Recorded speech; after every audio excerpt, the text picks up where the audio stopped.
mồm ra. U trụ đánh sao. Ông rùa ơi, nhà ông ở đâu đấy? Tôi đưa ông về. Nhà ông ở đâu? Tôi đưa ông về. Cười, cứ há cái mồm ra cười.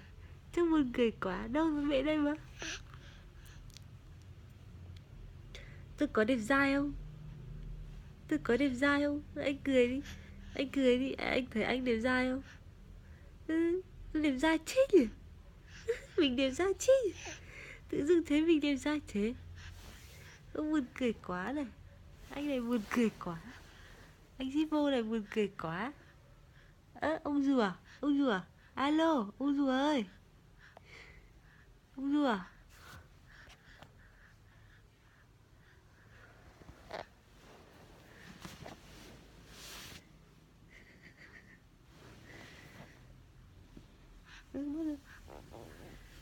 À. Ôi chết. Chết. Sao thế? Ông rùa. Ông rùa ơi. Ông rùa. Ông ở đâu đấy, tôi đưa ông về. Ông rùa con ơi. Úi tui.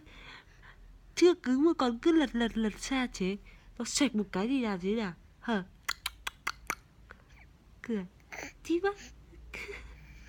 Ô bài. Lắc ông rùa. Nào trườn đó. Chưa gì đã đòi bỏ. Buồn cười quá.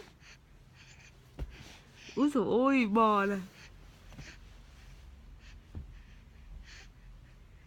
Bò tới đi. Đi ra tới đây mẹ cho xem. Tới đây. Lên đây mẹ cho xem.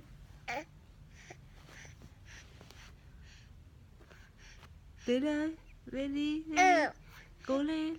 Với đi. Anh ôi thôi nhá. Thôi. Rồi. Mình mệt rồi. Kìa. Mình mệt rồi.